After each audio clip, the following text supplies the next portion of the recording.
This is Turrican, a 1990 Metroid-inspired game for the Amiga, and it also got a release on the Commodore 64. I love this alien graphic at the bottom of this page. Check that out. Very cute. Anyway, this game was very popular when it was released overseas and scored very high in reviews. But, you know, it's a quarter century later, so, you know, let's see if it still holds up.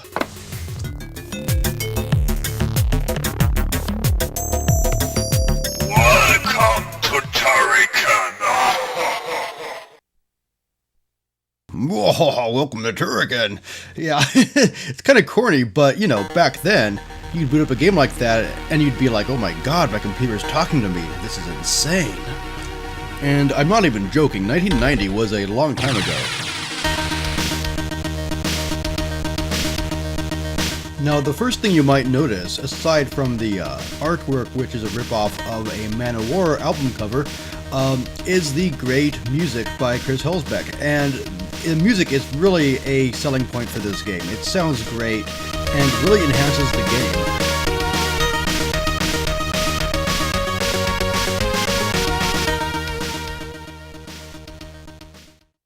But, you know, the game is the most important thing about a video game, so let's start it up and see how it all plays.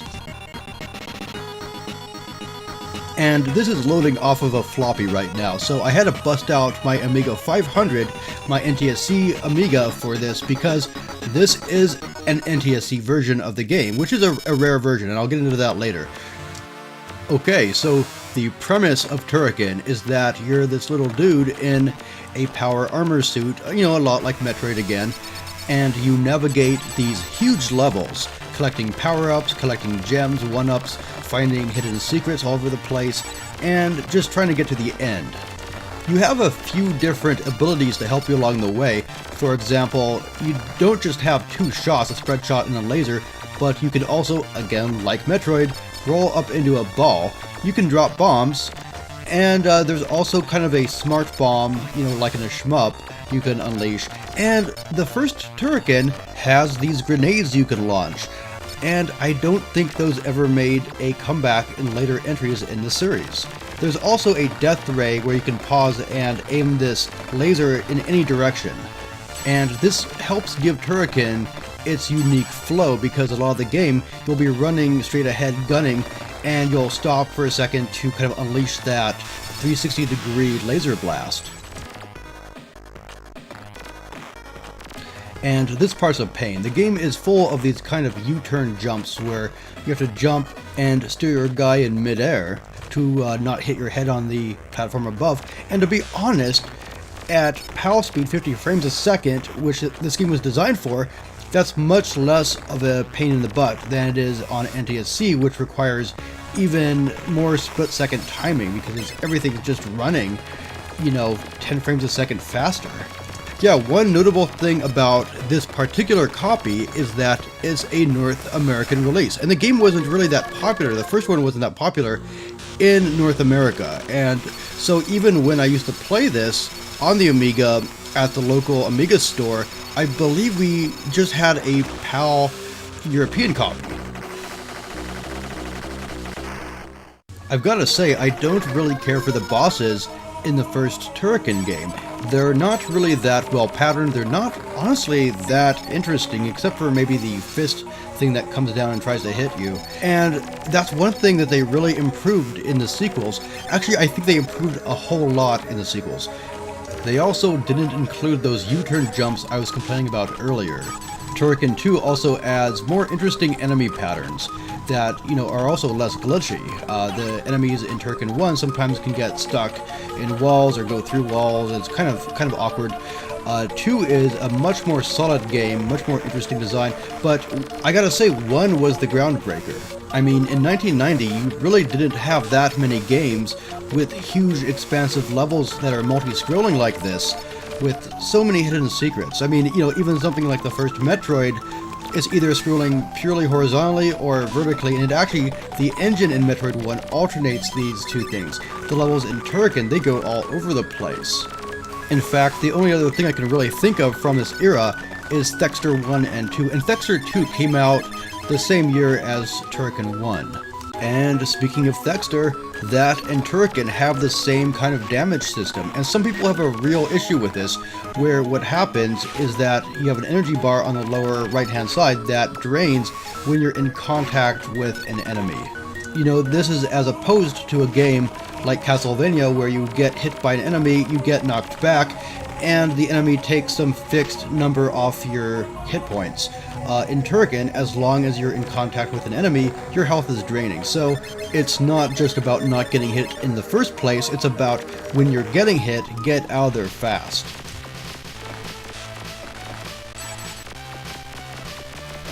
Like any good 90s platformer, this also has a shmup part.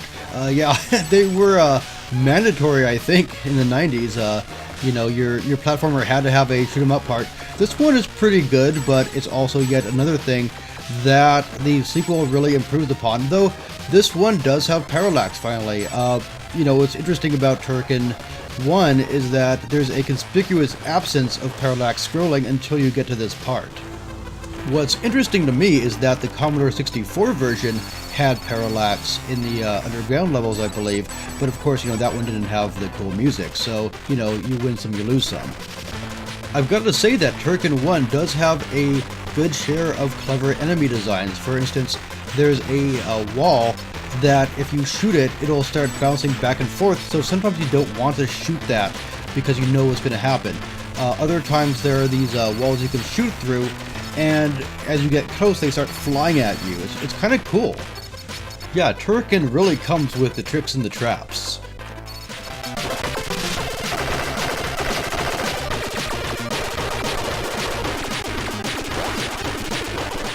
So this is the second half of the shooter stage. You know, you get the first shooter part, you have a level with all those traps, and then you have this part. And this part on NTSC slows down a lot, and I don't believe the PAL one does. There might not have been much of a choice there because I think there's less processing time per frame for NTSC, but it's still kind of a shame. Speaking of the differences between the two, let's compare the PAL and NTSC versions of Turrican 1.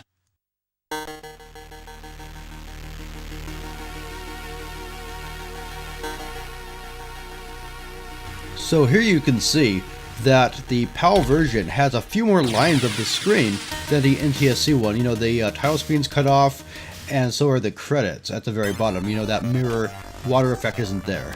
And during the game, it looks like the NTSC one cuts off just a very tiny part of the screen. Though I'm not totally sure, this is actually pretty well adapted. But, you know, you can tell that the music's a tiny bit slower. You know, this is the PAL one you're watching now. And there's just a bit more time to react to various hazards.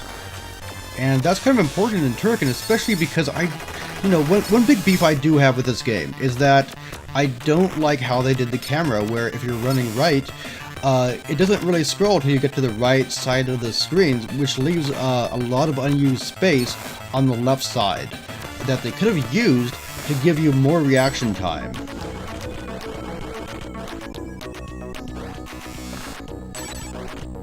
It also makes the game a little bit more stop and go than it needs to be. But yeah, I think overall, Turrican 1 is really worth playing. It's not quite as good as the sequel Turrican 2, and it's not really as good as Thexter 2 Firehawk, but it is a great deal more approachable than Firehawk is. Or Thexter 1, for that matter. Thexter 1, man, that game is horribly hard. So that's Turrican 1. Give it a go and see what you think.